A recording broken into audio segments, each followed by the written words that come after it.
This is the intake tunnel of a hydroelectric dam, sitting more than 65 feet, 20 meters below the surface. These tunnels can swallow up dozens of Olympic-sized swimming pools every hour. What's eerie is that this massive force gives off no visible signs on the surface. No bubbles, no ripples, just a deep, rumbling sound echoing from inside the tunnel.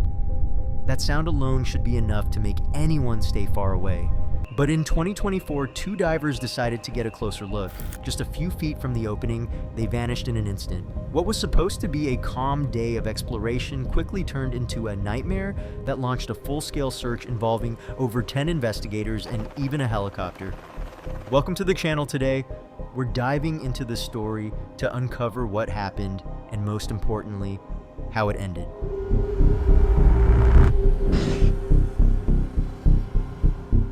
On the afternoon of January 4th, 2024, two divers arrived at a reservoir where they planned to dive. Their names were Christophe, 46, and Frédéric, 59. Both were seasoned divers with years of experience. But if you've been around this channel for a while, you know the more experienced someone is, the higher the chance something might go wrong.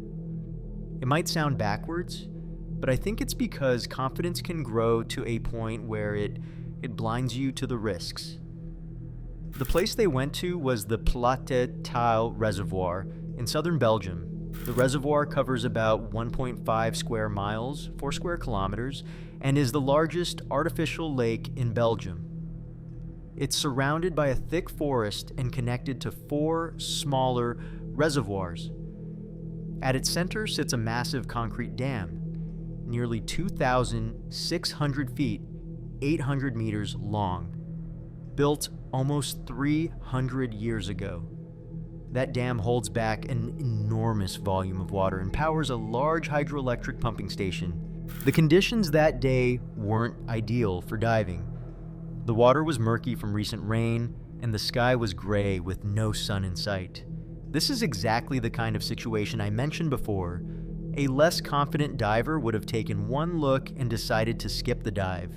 When they looked at the reservoir, it seemed calm enough, even under the cloudy weather, but the real danger wasn't on the surface, it was far below.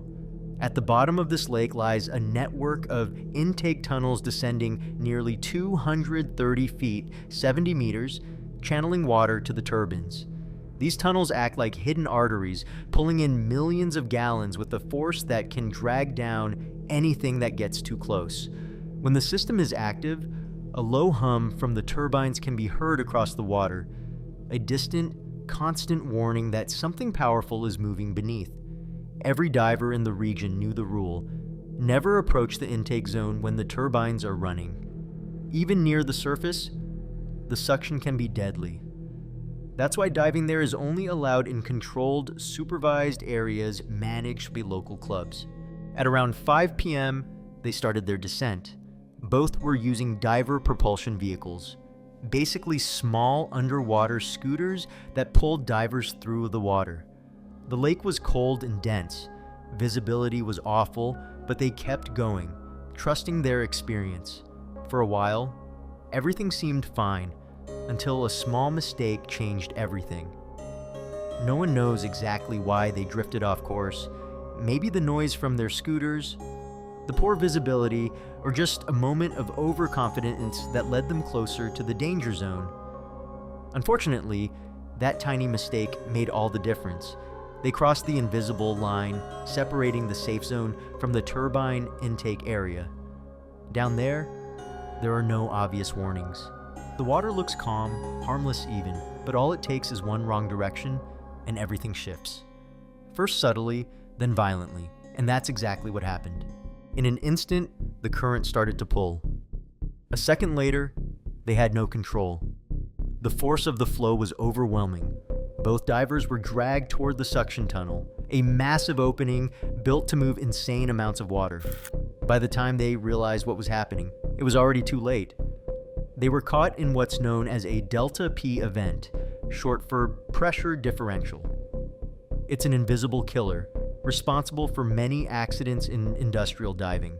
It happens when two bodies of water are separated by a barrier, like a tunnel, and the difference in pressure between them creates a suction so strong that nothing can escape it. The most dangerous part is that from the surface, there's no sign of trouble, no whirlpools, no waves. The water looks calm, but beneath it, a silent force waits, capable of pulling under anything in its path, a diver, a boat, or anything else that gets too close. The next few hours were filled with silence and worry. When Frederick didn't return, his son started to panic. It was already past the time they were supposed to be done diving, and neither of them had made any contact. He drove out to the reservoir and found their car parked in the exact same spot as before. Night had completely fallen, and a thick fog covered the lake. To make things worse, there was still no sign of them. At first, there might have been a bit of hope left. Maybe they just lost track of time. But as minutes turned into hours, it became painfully clear that something was very wrong. Emergency services were called, and a search operation began in the early hours of the morning.